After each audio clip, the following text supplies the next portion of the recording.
ప్రీఫేజ్ matter ఏంటంటే sometimes when I meet a stranger or a person who I know, instead of looking at their appearance, I start thinking about their inner person. Like, is this person normal? Is this person going through any problems? What could this person going through in his mind? Like that. And sometimes I also do doubt, did anybody send this person to me as a detective? Is this person doing any kind of R&D work behind me? అలా కూడా అనిపిస్తుంది. Because it is a very obvious thing to the people find me suspicious or mysterious or whatever, because of my nature and the places I have stayed till now over the years. Individuality miss అయ్యే places అవి. I will tell you why and how I started thinking about inner person. Hey guys, here is another episode of my podcast on the topic depression. ఇక్కడ చెప్పేదంతా నా perception నుంచే చెప్తున్నాను. ఎవరినో target చేసుకునో ఎవరినో ఇంకా ఉద్దేశించి చెప్పడం కాదు. అండ్ ఏదో అచీవ్ చేశానని చెప్పుకోవడం కాదు. అసలు ఏదైనా అచీవ్ చేయడానికి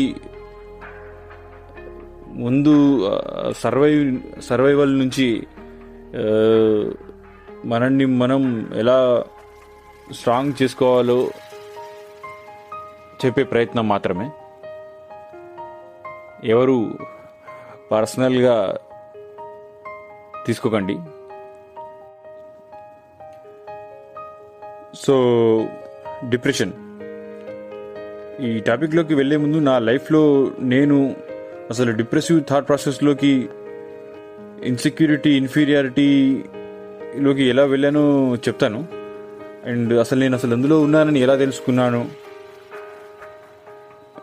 ఎలా ఓవర్కమ్ అయ్యాను, దానివల్ల వచ్చిన ఈవెన్ షార్ట్ బ్రీత్ ప్రాబ్లమ్ని నేను ఒక్కడినే ఎలా క్యూర్ చేసుకున్నాను, అవి చెప్తాను.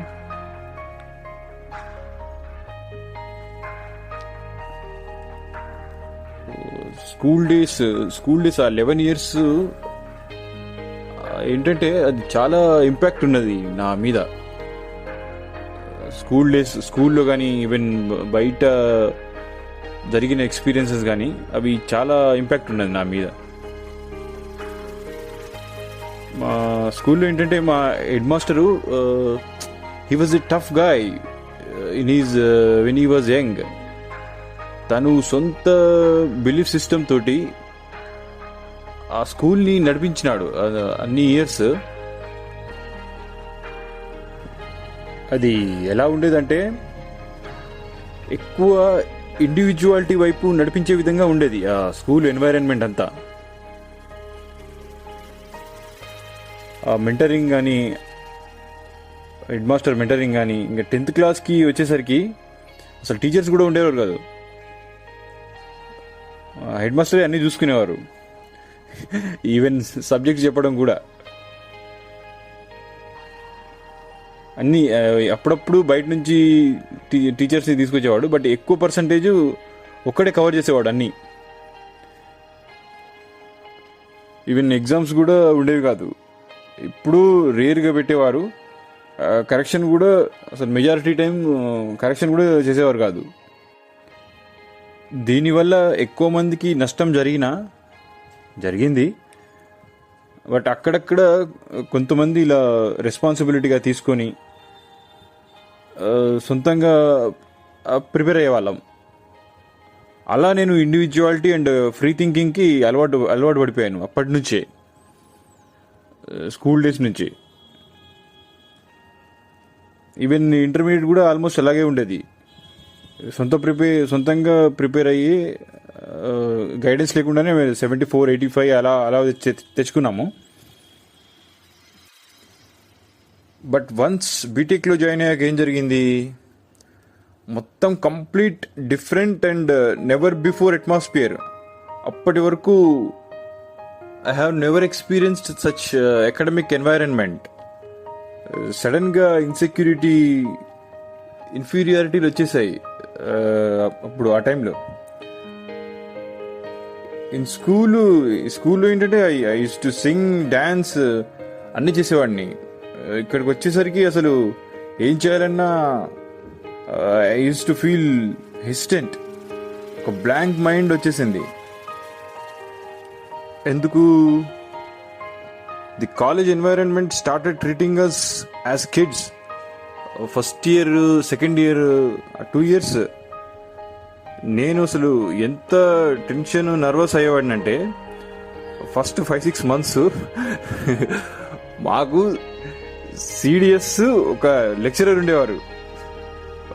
ఫస్ట్ 15 members ఆమెనే మెంటర్.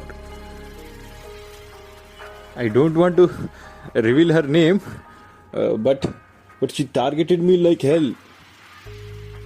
ఎంతలా అంటే అసలు ప్రాబబ్లీ నా నేమ్, బ్యాక్గ్రౌండ్ అయిండొచ్చు, బట్ ప్రతి చిన్నదానికి she use to make a call to my parents. అసలు వాళ్ళేమో విపరీతమైన టెన్షన్ పడేవారు. అసలు అన్ని ఇయర్స్లో అసలు ఎప్పుడూ లేదు ఇలా టీచర్స్ నుంచి ఫీడ్బ్యాక్ వినడము. అసలు అసలు అసలు టీచర్స్ని కలవలేదు ఎప్పుడు. మా హెడ్ మాస్టర్ని తప్ప, అది కూడా స్కూల్ ఫీజు విషయంలోనే. అసలు ఎప్పుడు కలవలేదు టీచర్స్ని. అసలు అప్పుడు ఐ స్టార్టెడ్ ఫీలింగ్ షేమ్, అసలు super guilty, insulted, and that slowly నన్ను ఇన్సెక్యూరిటీ, ఇన్ఫీరియారిటీలోకి పడేసినవి. Slowly I was forgetting to smile. ఒక డిసప్పాయింట్మెంట్ కైండ్ ఆఫ్ ఎక్స్ప్రెషన్ వచ్చేసింది ఫేస్లో. నథింగ్ ఈజ్ గోయింగ్ గుడ్ అనిపించేది ఆ టైంలో, అనుకునేవాడిని. 4 years అలాగే ఉండేది ఆల్మోస్ట్. తర్వాత నేను కంప్లీట్గా అందులో థాట్ ప్రాసెస్లోకి, స్ట్రెస్ఫుల్ థాట్ ప్రాసెస్లోకి వెళ్ళిపోయిన తర్వాత నాకు అలాగే అనిపించేది. అసలు ఎందులో అంటే నా వెనకాల ఎవరో అసలు ఒక కత్తి పట్టుకుని తిరుగుతున్న ఫీలింగ్ వచ్చేది. సో ఆఫ్టర్ కాలేజ్ అర్థమైంది ఇదంతా డిప్రెసివ్ థింకింగ్ అని. Short breath and short breath 4-2లో ఉన్నప్పుడు ఏం జరిగిందంటే, మా roommate MREC CSE, he's from, తను నోటీస్ చేసినాడు నా బ్రీతింగ్ ప్రాసెస్ని. మైసమ్మగూడ ఏరియా ఏంటంటే అది ఎలా ఉంటుందంటే, ఆఫ్టర్ కాలేజ్ అంతా స్టూడెంట్స్ అందరూ వెళ్ళిపోయిన తర్వాత ఎంత పీస్ఫుల్గా ఉంటుందంటే, వెర్రీ కామన్, సూపర్ పీస్ఫుల్ ఏరియా అది. కాలేజెస్ అయిపోయిన తర్వాత అంత సైలెంట్ ఏరియా. నైట్ టైంలో అయితే అసలు మనం రూమ్లో ఉంటే మన హార్ట్ బీట్ మనకే వినిపించే అంత సైలెంట్గా ఉంటుంది ఏరియా. తను చెప్పినాడు నా బ్రీతింగ్ ఇష్యూ నోటీస్ చేసి, నా ఇన్హేల్ కంటే ఎక్సేల్ ఎక్కువ సౌండ్ చేస్తుందని చెక్ చేయించుకోమని తను సజెషన్ చేసినాడు. అప్పుడు నేను స్టార్టెడ్ అబ్జర్వింగ్ మై బ్రీతింగ్, ఇంకా మై హోల్ బాడీ, అసలు వాట్ ఈజ్ హ్యాపెనింగ్ అని నెట్లో సెర్చ్ చేసి. బికాజ్ అది నిజంగానే నాకు ఆ 4 yearsలో ఇంపాక్ట్ ఉండేది. నాకు డిజీనెస్ నేను చాలా ఫీల్ అయ్యేవాడిని. ఆక్సిజన్ సరిపోక అదంతా తర్వాత నేను నెట్లో చూశాను, నేను తెలుసుకున్నాను తర్వాత. అది ఈ డిప్రెసివ్ కానీ స్ట్రెస్ఫుల్ థింకింగ్ వల్ల నేను చాలా ఇదయ్యేవాడిని. అసలు నేను ఎలా ఉండేదంటే, ఎప్పుడైనా సడన్గా బెడ్ నుంచి మార్నింగ్ ఇట్లా లేచిన, లేకపోతే ఏదైనా చిన్న టెన్స్ అట్మాస్ఫియర్ ఉన్నా అసలు నేను కళ్ళు తిరిగి పడిపోయేవాడిని. అంతలా సఫర్ అయ్యేవాడిని నేను. నాకు అసలు ఏం అర్థమయ్యేది కాదు, నా బాడీలో ఏం జరుగుతుందో కూడా నాకు అర్థమయ్యేది కాదు అప్పుడు ఆ టైంలో. అసలు వాటర్ కూడా తాగేవాడిని కాదు. మార్నింగ్ బ్రేక్ఫాస్ట్ తర్వాత 1 or 2 గ్లాసెస్ తాగి మళ్ళీ ఆఫ్టర్నూను లంచ్ టైంలో తాగి మళ్ళీ డైరెక్ట్ ఇంకా ఈవినింగే. అసలు మీల్స్ అయితే ఇంకా మార్నింగ్ తిని డైరెక్ట్ ఇంకా 4 తర్వాతే మీల్స్. ఇదంతా ఆడ్ టైమింగ్స్ ఉండేది.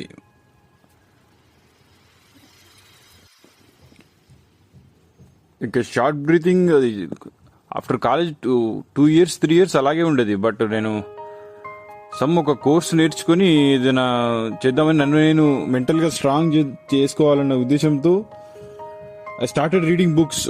ఇక్కడ యూసఫ్గూడలో ఒక పీజీలో ఉండేవాడిని.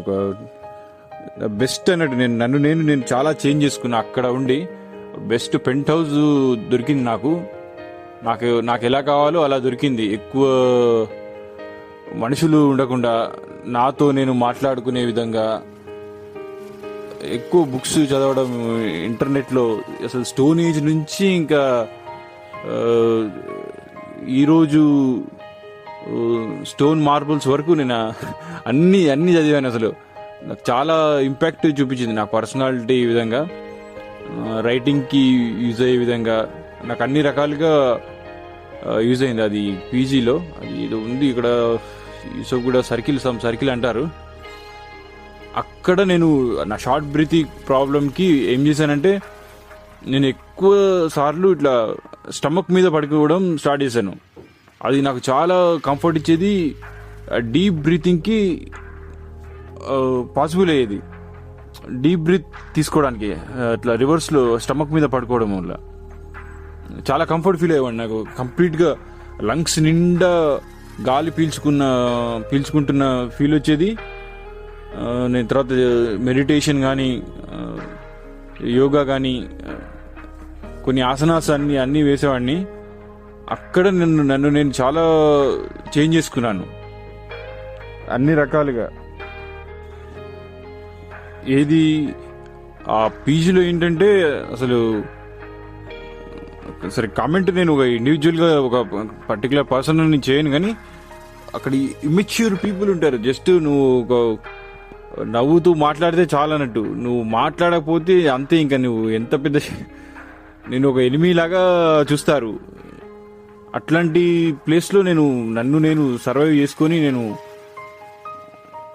చేంజ్ చేసుకున్నాను. అసలు ఇంకా పీజీ ఆ ఓనర్ అయితే అతను 8th class ఫెయిల్ అనుకుంటా. అసలు ఈజ్ నెంబర్ 1 గాయ్. ఒక క్యారెక్టర్ డిఫర్మేషన్ చేయడంలో కానీ తను నెంబర్ 1 ఉండేవాడు. అసలు అతను ఎట్లా అంటే ఆ కుకింగ్ ఆ షెఫ్కి కూడా నచ్చేవాడు కాదు. అలా ఉండేది తన బిహేవియర్. తను just because of his community background, ఆ ల్యాండ్ వాటి వల్ల చదువు లేకపోయినా హీజ్ సర్వైవింగ్ కూడా కాదు, he's living greatly just because of his community background. అతన్ని నేను తట్టుకున్నాను. అసలు వాళ్ళు ఆ కప్పులు బిహేవియర్ ఎంత ఆడ్గా ఉండేదంటే అసలు నేను అన్ని పీజీస్లో నేను ఇంటర్మీడియట్ 10th నుంచి ఇంటి బయటే ఉన్నా. వీళ్ళ వరస్ట్ బిహేవియర్ అన్నట్టు వీళ్ళ పీజీలో ఈ కపుల్ది. వాళ్ళని నేను తట్టుకున్నాను. సో అక్కడ నేను ఏం కావాలో చాలా నేర్చుకోవడానికి యూజ్ అయింది అన్నట్టు ఆ హాస్టల్. సో అలా నేను షార్ట్ బ్రీతింగ్, రివర్స్లో స్టమక్ మీద ఎక్కువసేపు పడుకోవడం వల్ల నేను దాన్ని ఓవర్కమ్ చేయగలిగాను. అవే కాకుండా అసలు ఏమేం చేస్తే ఆ హ్యాపీ హార్మోన్స్ అవి కెమికల్స్ అవి రిలీజ్ అవుతాయో, డోపమైన్, అవన్నీ చేయడం స్టార్ట్ చేశాను.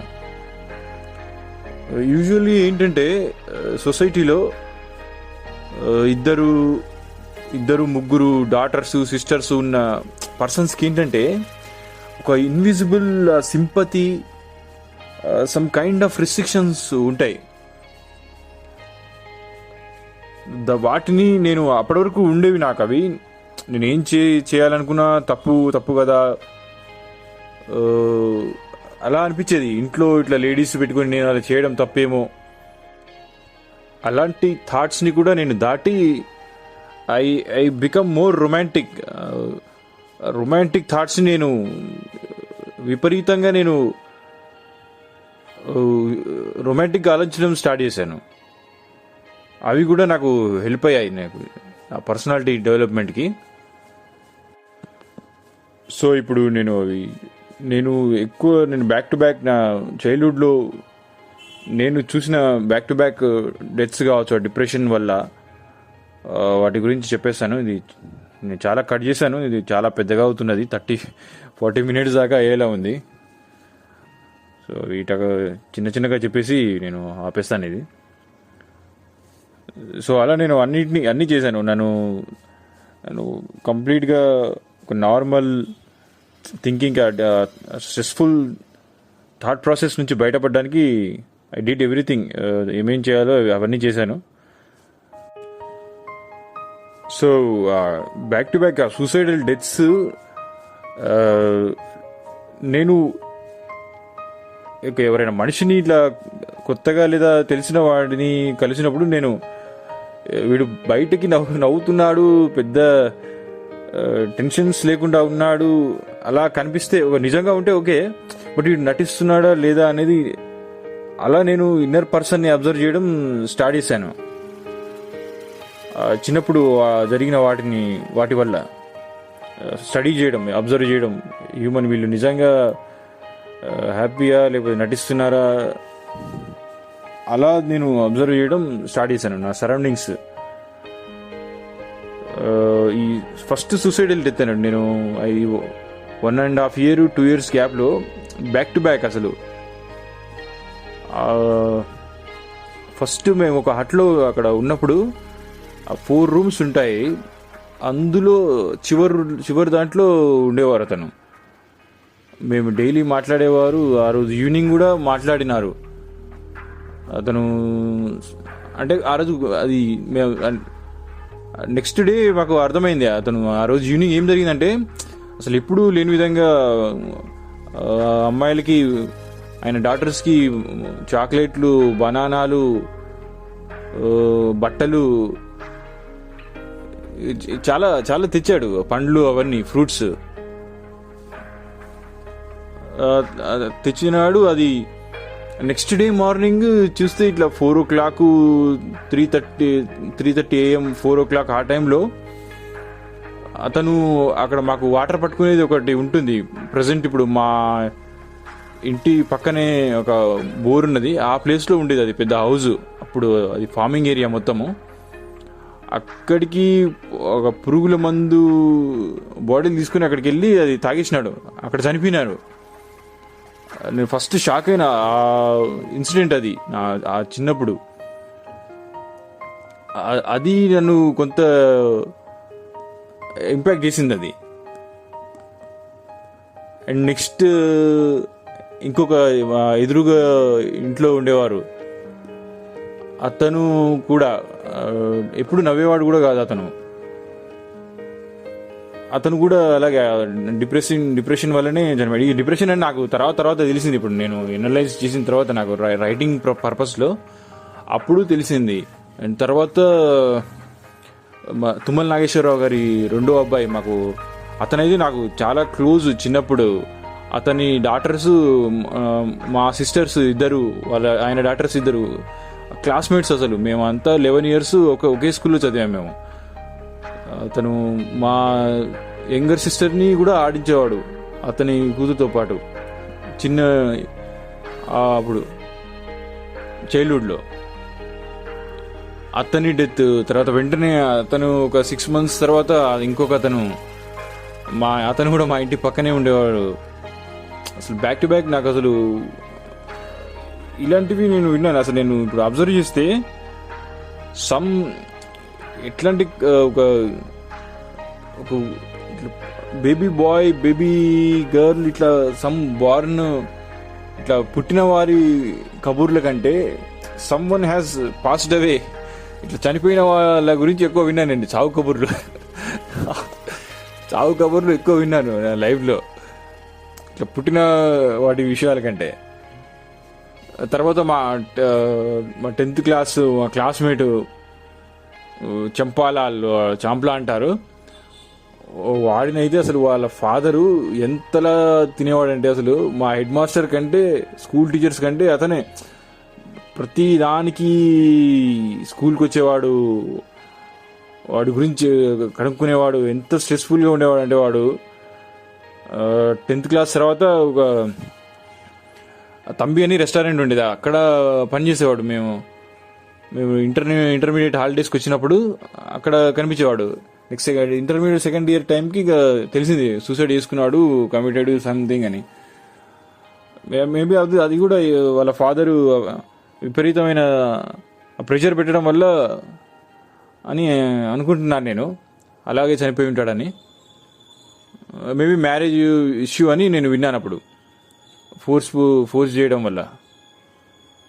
అండ్ తర్వాత ఇంకో మెయిన్, నేను బీటెక్ 2-2లో ఉన్నప్పుడు ఆ 2-1 రిజల్ట్స్ వచ్చిన సేమ్ డే ఈవినింగ్ నా మెకానికల్ స్టూడెంట్, మా అడ్జస్టెంట్ హాస్టలే మాకు ఆనుకునే ఉంటాయి వాళ్ళ హాస్టల్ మా హాస్టల్. నాకు one of the hi bye friends అతను. అది షాకింగ్ నాకు అసలు. నేను ఆ రోజు ఈవినింగ్ నేను వచ్చాను, నాకు ఇంకా గుర్తున్నది. కాలేజ్ నుంచి వచ్చాము, రిజల్ట్స్ వచ్చాయి. 2-1లో నాది అప్పుడు ఒక సబ్జెక్టు పీపీ సంథింగ్ ఏదో పోయింది, నాది ఒకటి ఉండిపోయింది రిజల్ట్. నేను కూడా ఫెయిల్ అయ్యాను 2-1లో. ఈవినింగ్ వచ్చిన రోజు అతను, నేను పైకి స్టేర్స్ నుంచి మా రూమ్లోకి వెళ్తున్నప్పుడు వాళ్ళ స్టేర్స్ మా స్టేర్స్ ఆ బిల్డింగ్ సేమ్ ఉంటాయి, ట్విన్ బిల్డింగ్స్ లాగా. ఆ స్టేర్స్ దగ్గర కూర్చున్నాడు అతను. డాగ్ హాస్టల్ ఓనర్కి ఒక డాగ్ ఉండేది, ఆ డాగ్ని పట్టుకొని కొంచెం డల్గానే కూర్చున్నాడు, సమ్ ఏదో ఆలోచిస్తున్నట్టుగా. 5 o'clock ఆ టైంలో. తర్వాత మేము ఇంకా అయిపోయింది, మేము కిందికి వచ్చేసాము. నేను ఫోన్లో నేను మాట్లాడుతున్నాను. మా ఇంటరు 10th వాళ్ళకి అట్లా ఆ టైంలో నేను మాట్లాడేవాడిని, ఫోన్ చేసి మాట్లాడుతున్నాను.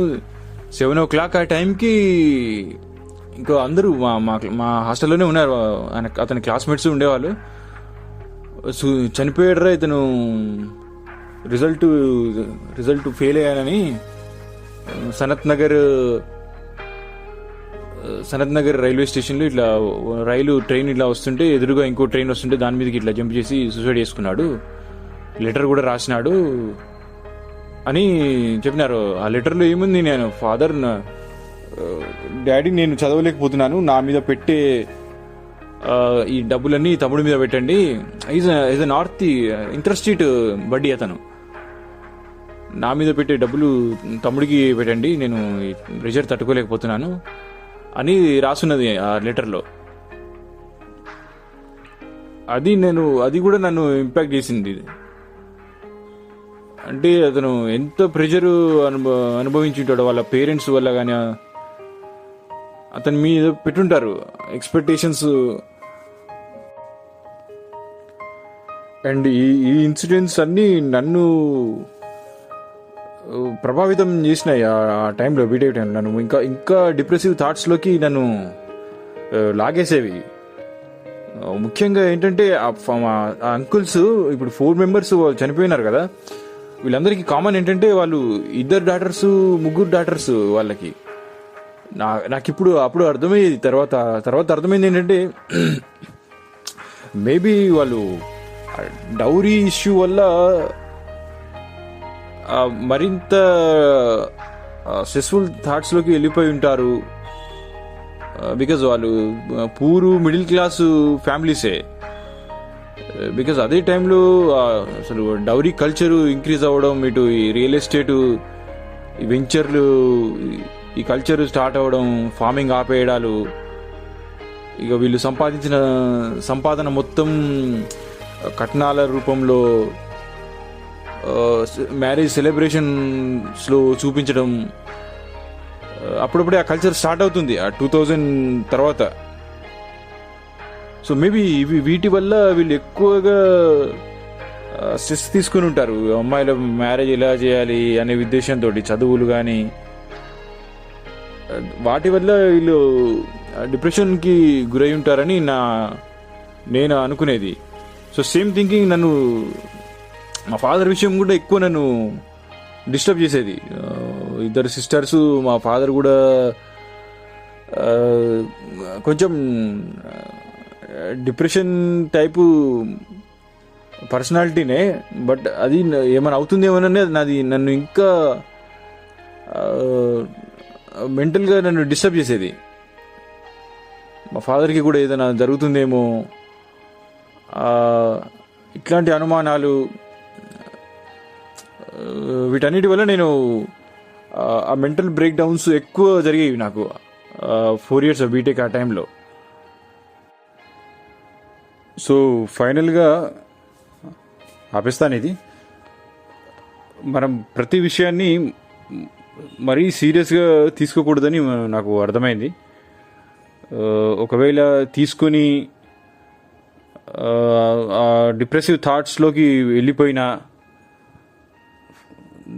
దాంట్లో నుంచి బయటపడడం తెలుసుకోవాలి. అసలు బయటపడడం తెలుసుకోవాలంటే ముందు మనం యాక్సెప్ట్ చేయాలి మనం డిప్రెషన్లో ఉన్నామని.